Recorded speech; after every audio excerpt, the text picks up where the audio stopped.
Bienvenue à tous, c'est Info Soir. Voici les titres de ce mardi. Ils serviront de relais et permettront de faire connaître les valeurs de l'islam tolérant, de les diffuser et de les consolider. Les membres du Conseil supérieur de la Fondation Mohamed VI des Ulama africains. La cérémonie d'installation de cette nouvelle instance a été présidée par Amir al-Mu'minin à la mosquée Al-Qarawiyyin à Fès. Durant le mois de Ramadan, leur santé devient plus fragile. Les diabétiques, ils sont plus de 2,5 millions de Marocains adultes à souffrir de cette pathologie. Comment prévenir les complications liées à cette maladie silencieuse? Élément de réponse dans ce journal. C'est une étape cruciale dans le déroulement des épreuves du baccalauréat. La phase de correction des copies a commencé, une opération qui se déroule sous la surveillance de contrôleurs qualité et dans la confidentialité la plus totale. L'art sort des salles fermées et investit la rue à Fès. Un collectif d'artistes graffeurs a décidé de redonner vie à une ruelle donnant sur la principale avenue de la capitale spirituelle pour réaliser des fresques murales. C'est à découvrir à la fin de ce journal. Madame, Monsieur, bonsoir. Faire connaître l'image réelle de la religion tolérante de l'islam, mais promouvoir ses valeurs de modération, de tolérance et de volonté de coexistence. Ce sont les termes choisis par le souverain pour qualifier le rôle de la Fondation Mohamed VI des Ulama africains qui vient de se doter d'un conseil supérieur. La cérémonie d'installation des membres de cette nouvelle instance a été présidée par Amir al-Mu'minin à la mosquée Al-Qarawiyyin à Fès, le souverain qui a prononcé un discours à cette occasion. C'est un reportage d'Abdullah et Mohamed El-Badawi, le récit est de Hind Ben Abdelbi. Répandre une pensée religieuse éclairée, c'est l'objectif de la Fondation Mohamed VI des Ulama africains. Sa Majesté le roi Mohamed VI Amir al-Mu'minin, accompagné de son Altesse royale le prince Moulay Rachid, a présidé aujourd'hui à la mosquée Al-Qarawiyyin de Fès la cérémonie d'installation des membres du Conseil supérieur de cette fondation. Amir al-Mu'minin a prononcé un discours dans lequel il a affirmé que cette fondation vient répondre aux demandes de nombre de pays africains frères en matière religieuse.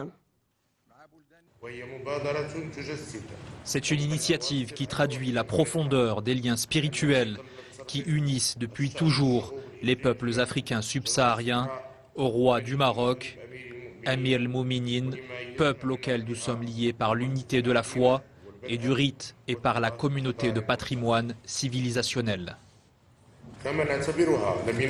Nous la considérons également comme un jalon de plus dans notre orientation stratégique visant à hisser les relations de coopération politique et économique qui unissent le Maroc à un certain nombre d'États africains frères. Le souverain a également fait part de sa conviction que cette fondation, à travers ses différentes filiales dans les pays africains, œuvrera aux côtés de toutes les instances religieuses concernées à faire face aux thèses de repli sur soi et de terrorisme que certains pseudo-prédicateurs colportent au nom de l'islam. Nous estimons que la Fondation Mohamed VI des Ulama africains est un cadre pour la coopération et l'échange des expériences et la coordination des efforts entre les Ulama, pour qu'ils puissent remplir le devoir qui leur incombe de faire connaître l'image réelle de la religion tolérante de l'islam et de promouvoir ces valeurs que sont la modération, la tolérance et la volonté de coexistence, et afin que la Fondation soit au service de la sécurité, de la stabilité et du développement en Afrique. Amir al-Mu'minin a également souligné que la ville de Fès avait été choisie pour abriter le siège de la Fondation Mohamed VI des Ulama africains, compte tenu du statut religieux dont jouit cette cité en tant que capitale académique et spirituelle du royaume. Le choix de Fès tient aussi à la place qu'occupe la ville dans le cœur des Africains, une initiative qui vient une fois encore raffermir les liens religieux et culturels séculaires qui unissent le Maroc à son continent. Ce conseil supérieur, composé de personnalités religieuses originaires de 31 pays, sera l'organe de gouvernance clé de la Fondation Mohamed VI des Ulama africains qui a été lancée l'année dernière par le souverain. Alors comment fonctionnera ce conseil? C'est ce que nous explique ce reportage d'Abdullah Tabia et Mehdi Soufiane. Unifier et coordonner les efforts des ulama pour diffuser et consolider les valeurs de l'islam tolérant, c'est la principale mission de la Fondation Mohamed VI des ulama africains. Le conseil supérieur de cette fondation, installé aujourd'hui, se compose de 103 membres, dont 13 femmes originaires de 31 pays. La culture arabo-islamique et les voix soufis sunnites se sont répandues à travers l'Afrique depuis le Maroc. Nos liens avec le Maroc sont très forts. Nous sommes aujourd'hui à Al-Qarawiyyin, un lieu qui symbolise la science et le savoir.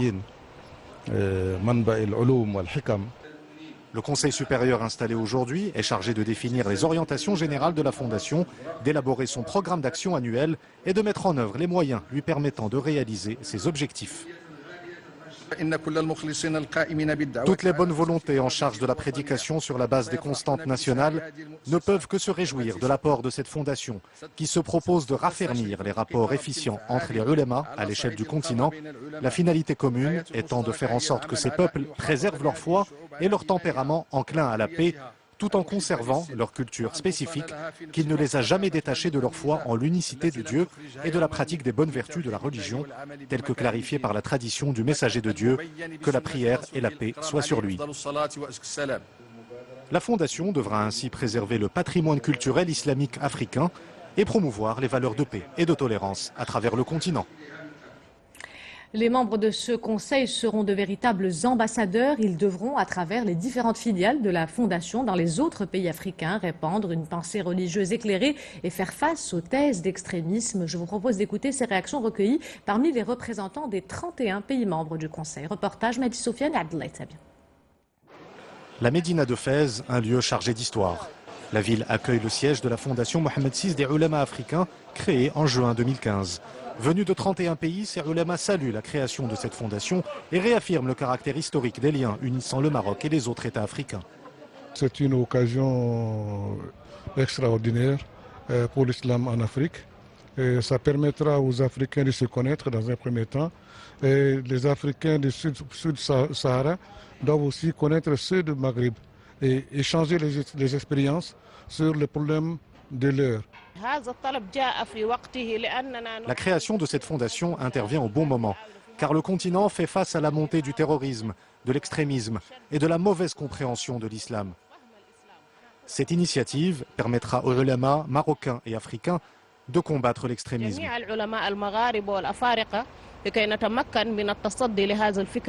La spécificité des liens historiques et spirituels entre le Maroc et de nombreux pays africains est un atout important pour lutter contre l'extrémisme. C'est une journée de fête pour l'Afrique du Nord et l'Afrique subsaharienne. C'est le retour de l'histoire, c'est le tour historique, culturel, spirituel et même sanguin. Parce que le mariage entre le Maghreb et le sud du Sahara ne date pas d'aujourd'hui. Au contraire. Nous constatons que l'extrémisme se répand à travers le continent africain. Les ulémas doivent s'y opposer. La fondation, créée par Sa Majesté le roi Mohammed VI, Amir al-Mouminin, permettra de combattre efficacement l'extrémisme. Les ulémas de 31 pays africains vont ainsi agir pour promouvoir les valeurs de dialogue, de tolérance et de coexistence. La Fondation Mohammed VI des ulémas africains permettra de mettre en place une action commune destinée à faire face à toute forme d'extrémisme. Sa Majesté le roi Mohammed VI, Amir al-Mouminin, qui a offert au Palais Royal à Fès un iftar en l'honneur des membres du Conseil supérieur de la Fondation Mohammed VI des ulémas africains. Iftar auquel ont été conviés également le chef du gouvernement, les conseillers de Sa Majesté le roi, des membres du gouvernement, des présidents des instances constitutionnelles et des représentants du corps diplomatique des pays islamiques accrédités au Maroc. Amir al-Mouminin, qui a dans son discours rappelé l'affluence des étudiants africains au sein de l'Institut Mohammed VI de formation des imams, prédicateurs et des prédicatrices de Rabat, une structure inaugurée en mars 2015 et qui répond également à la volonté de prémunir l'islam contre les différentes formes de déviance et d'extrémisme. Les étudiants du continent, mais également des pays européens et asiatiques qui suivent une formation destinée à faire prévaloir les préceptes de modération et de tolérance de l'islam. Reportage Moubarak Ibrahimi Al-Eddin Al-Hamini, le récit est de Hind Ben. C'est l'un des hauts lieux de l'enseignement religieux dans le royaume, l'Institut Mohammed VI de formation des imams prédicateurs et prédicatrices qui reçoit des étudiants venus des 4 coins du monde et les différentes promotions reflètent cette diversité. 106 imams maliens ont été diplômés, ainsi que 37 imams tunisiens et 25 imams français. On est là pour étudier et améliorer nos capacités de travail dans le domaine de l'imama et la prédication. Donc tout ce que nous apprenons ici, parallèlement à cette étude fondamentale, c'est dans le cadre de la culture générale. Nous en France, c'est ce dont on a le plus besoin. C'est-à-dire qu'on a besoin de personnes qui soient formées, qui aient à la fois qui aient les connaissances religieuses, mais aussi des personnes qui ont les compétences pour pouvoir transmettre ce message-là. Et puis aussi pour pouvoir justement rassembler les musulmans comme les non-musulmans. Les plus de 700 étudiants de l'Institut y suivent un enseignement religieux complété par des cours de géographie, de droits de l'homme ou encore de communication. Il est très important qu'à notre époque, les imams et les morshidettes soient formés aux sciences humaines. Ils apprennent des techniques qui leur permettront de communiquer avec un maximum de personnes. L'Institut Mohammed VI propose également des formations diplômantes pour devenir électricien, informaticien ou agriculteur qui permettront aux étudiants de gagner leur vie. Objectif, former des imams éclairés, vigilants et indépendants financièrement. Les valeurs prônées par ces institutions sont celles du Maroc, terre de tolérance, de coexistence et de paix. Parmi les nombreuses communautés étrangères installées dans le royaume, il y a la communauté sénégalaise. Nous avons profité de ce mois sacré pour nous rapprocher des traditions et coutumes des Sénégalais. Mansour, père de famille et gérant d'une société de transit au port de Tangemed, nous a ouvert ses portes le temps d'un iftar. Vous allez voir que nous n'étions pas les seuls convives. Reportage Mélinda Almrini et Falid Reitou. Dalalak Diam, bienvenue en Wolof. Mansour nous accueille chez lui pour la rupture du jeûne. Comme le veut la tradition prophétique, c'est avec une date que Mansour rompt le jeûne sur la table du sucré et du salé, sans oublier l'incontournable, le jus de bissap. L'ambiance du pays est bel et bien reconstituée. On a laissé notre famille au Sénégal, mais aussi on a une famille. On a des amis marocains, les autres nationalités. Par exemple les Maliens, les Ivoiriens, tout le monde on est là. C'est un moment de partage, c'est un moment de solidarité pour ne pas avoir le mal du pays. Parce que comme on le sait, on est loin de chez nous, mais on est en terre d'accueil au Maroc. Je vous présente mon plat aujourd'hui, ça c'est du yassa. Un plat traditionnel que Mansour et sa famille partagent avec leurs convives, des jeunes transitaires venus d'Europe ou d'Afrique subsaharienne et qui profitent de leur escale au port de Tangemed pour faire une halte chez Mansour, lui-même gérant d'une société de transport import-export. Qu'il soit de passage au Maroc ou résident dans le pays, tous apprécient particulièrement y passer le ramadan.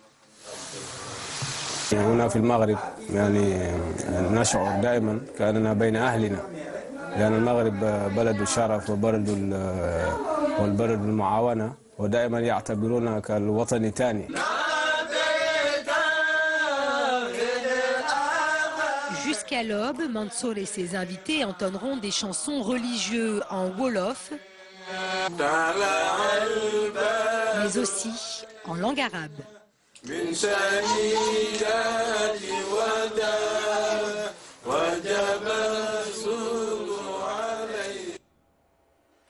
En ce mois de Ramadan, leur santé devient encore plus fragile. Les diabétiques, ils sont plus de 2 millions de Marocains de plus de 20 ans à souffrir de cette pathologie. Une maladie silencieuse qui tue chaque année près de 24 000 Marocains. Alors quels sont les risques et comment prévenir les complications liées à cette maladie chronique durant le mois sacré? Éléments de réponse dans ce reportage de Sarah Jabri et Abdelalim Kaou. En 2003, Mohamed apprend qu'il souffre de diabète. Il décide alors de créer une association pour soutenir et sensibiliser les personnes diabétiques comme lui. Tout au long de ce mois sacré, il organise des sessions d'information consacrées aux différentes formes de diabète et aux moyens de les prévenir. Nous disposons dans cet espace d'appareils à la pointe de la technologie, des lecteurs de glycémie et de mesures de l'hypertension artérielle et du taux de cholestérol. Des médecins et nutritionnistes sont à la disposition des patients pour les conseiller sur le régime alimentaire idéal à adopter pendant le mois sacré. Jeûner pendant le ramadan n'est pas sans risque pour les personnes diabétiques. C'est une période qu'il faut préparer bien à l'avance. Un suivi médical et une vigilance constante s'imposent aux personnes atteintes de diabète type 2.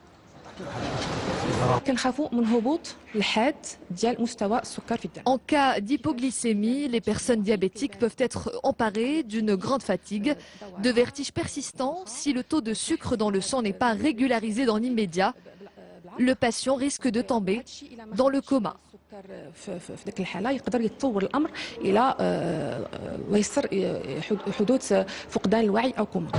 Bien que la plupart des diabétiques sont dispensés de jeûne, certains sont au péril de leur santé avec des malaises qui peuvent aller de la simple déshydratation à l'insuffisance rénale et cardiaque. Santé toujours avec la célébration ce 14 juin de la Journée mondiale des donneurs de sang, placée cette année sous le thème « Le sang, un lien universel », un slogan qui n'a pas été choisi au hasard. Il s'agit d'encourager les gens à prendre soin les uns des autres et de promouvoir la cohésion sociale dans le royaume. Moins d'1% de la population donne son sang. C'est un reportage de Fatih Al-Shahab et Abdullah Dhnouch. Le récit est de Nzamash. Après la prière de Tarawih, ils sont des dizaines de volontaires à se rendre au centre régional de transfusion sanguine de Casablanca pour accomplir un devoir humain et citoyen. Les donneurs sont généralement plus nombreux durant le ramadan. En ce mois de piété, je suis venu donner mon sang pour ceux qui en ont besoin, notamment les personnes malades. J'espère qu'ils seront nombreux à faire de même. Je suis venu faire don de mon sang en ce mois de compassion. J'estime qu'il s'agit d'un devoir. Récolter 300 poches de sang par jour au minimum, c'est le but que s'est fixé le centre régional de Casablanca. Des unités mobiles de transfusion sanguine sont également mobilisées pour atteindre l'objectif escompté. Nous recevons les donneurs dans ce centre. Nous disposons d'une unité mobile qui sillonne les mosquées à raison de 3 jours par lieu de culte. Nous détenons également 2 unités fixes, l'une à la place des Nations Unies, l'autre au quartier Hay Hassani, en plus d'un camion de transfusion stationné à Mohammedia. Le Maroc, à l'instar des autres pays de la planète, célèbre ce mardi la journée mondiale des donneurs de sang. Malgré la hausse du nombre de donneurs au niveau national, seulement 0,95% de la population donne son sang, loin du taux de 3% fixé par l'Organisation mondiale de la santé. Il a été adopté la semaine dernière par le Conseil de gouvernement. Le projet de loi sur l'avortement, le texte qui doit encore aller au Parlement, a suscité de nombreuses réactions dans le milieu associatif. Pour discuter de ce projet de loi et proposer des amendements avant son adoption définitive, un séminaire national a été organisé cet après-midi à la Bibliothèque nationale à Rabat par l'Association marocaine de lutte contre l'avortement clandestin et le collectif Printemps de la dignité.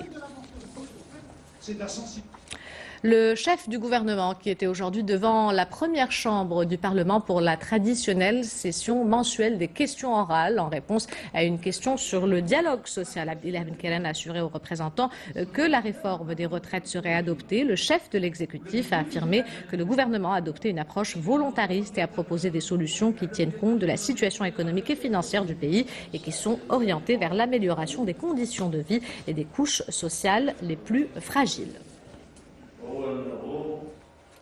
C'est une étape cruciale dans le déroulement des épreuves du baccalauréat. La phase de correction des copies a commencé, une opération qui se déroule sous la surveillance de contrôleurs qualité et dans la confidentialité la plus totale. L'Académie régionale de l'éducation et de la formation de Rabat Salé Kenitra a néanmoins accepté de nous ouvrir ses portes pour assister au calcul des notes. C'est un reportage de Moubarak Ibrahimi et Mohamed Richi. Le récit est de Kautsar Bahdoui. La fin des épreuves du baccalauréat marque le début de l'épreuve des corrections. Une fois la copie d'examen remise aux surveillants, c'est un long parcours qui l'attend. Il doit passer par l'académie régionale, puis par la délégation du ministère de l'Éducation nationale avant d'être acheminé vers les centres de correction. Quelques 28 000 enseignants ont été mobilisés dans le cadre de cette opération sous la supervision directe de contrôleurs de qualité. Le calcul des notes se fait de manière confidentielle. Les enseignants chargés de corriger les copies ne savent pas à quel candidat ils appartiennent. Cette information reste confidentielle jusqu'à la fin de l'opération de correction. Les mesures destinées à lutter contre la fraude aux examens semblent avoir porté leurs fruits. Seulement 530 cas de triche ont été recensés dans la région de Rabat Salé Kenitra. L'engagement signé par les élèves et leurs parents a contribué à lutter contre ce phénomène. Les campagnes de sensibilisation organisées par les académies régionales ont également permis de limiter les cas de fraude. Cette session a également été marquée par la hausse significative des candidats libres. Plus de 53% d'entre eux se sont présentés aux examens contre moins de 30% l'an dernier. Et sachez que la date des épreuves de la session de rattrapage de l'examen régional unifié du baccalauréat a été reportée au 9 et 11 juillet prochain pour éviter toute coïncidence avec les vacances de l'Eid al-Fitr. Les horaires, eux, restent inchangés. Pour terminer cette édition du graffiti urbain, l'art sort des salles fermées et investit la rue. À Fès, un collectif d'artistes graffeurs a décidé de redonner vie à une ruelle donnant sur la principale avenue de la capitale spirituelle pour réaliser des fresques murales, un événement entièrement consacré à l'art urbain avec un seul mot d'ordre, s'approprier la ville pour l'embellir. Ce sont des images d'Ad Samataam sur un récit de Nzamash. L'art de rue n'est pas réservé qu'aux garçons. C'est sous l'impulsion du collectif Ajin Al-Smou que des dizaines de jeunes graffeurs se sont retrouvés à Fès pour réaliser des fresques murales, non sans quelques accros. Il existe certaines difficultés, des choses que la société n'accepte pas toujours, comme le fait qu'une jeune fille fasse partie d'un groupe essentiellement masculin pour réaliser des toiles de rue. Après 2 éditions réussies à Meknès, cap sur la capitale spirituelle du royaume, dont les façades aveugles sont désormais ornées de traces indélébiles, il s'agit notamment de faire sortir l'art des salles closes. Il s'agit de la première édition à Fès d'un événement 100% street art. Nous aimerions partager cette culture avec le plus grand nombre. Le projet a pour but d'investir l'espace public en réalisant des œuvres artistiques dans des lieux où l'art urbain n'est pas encore vraiment présent. Ces jeunes expriment et partagent leur art. Si certaines personnes essaient de les chasser, alors nous sommes tous perdants. Ce mur était sale et délabré, ils lui ont donné une nouvelle vie. Les artistes du collectif Ajin Al-Smou sont tous des bénévoles qui réalisent leurs toiles de rue avec du matériel payé avec leurs propres deniers, entre bombes de peinture, pinceaux et autres brosses. Des jeunes réunis autour d'un thème, donner le sourire à leur ville. Avant de nous quitter, je vous rappelle l'une des principales informations de ce journal, la cérémonie d'installation des membres du Conseil supérieur de la Fondation Mohamed VI des Ulama africains. Elle a été présidée par le souverain à la mosquée El-Karaouine à Fès, Amir El-Mouminin, qui a prononcé un discours à cette occasion. Le souverain qui a appelé les membres de l'instance à faire connaître l'image réelle de la religion tolérante de l'islam et promouvoir ses valeurs de modération, de tolérance et de volonté de coexistence. Cette instance est destinée à unifier et à coordonner les efforts des ulama musulmans au Maroc et dans les autres États africains en vue de faire connaître les valeurs de l'islam tolérant, de les diffuser et de les consolider. C'est la fin de cette édition. L'information se poursuit sur 2M. Le prochain journal El Messaïa vous sera présenté par Jad Aberden aux alentours de minuit 15. Quant à moi, j'aurai le plaisir de vous retrouver demain à 22h. Excellente soirée à tous.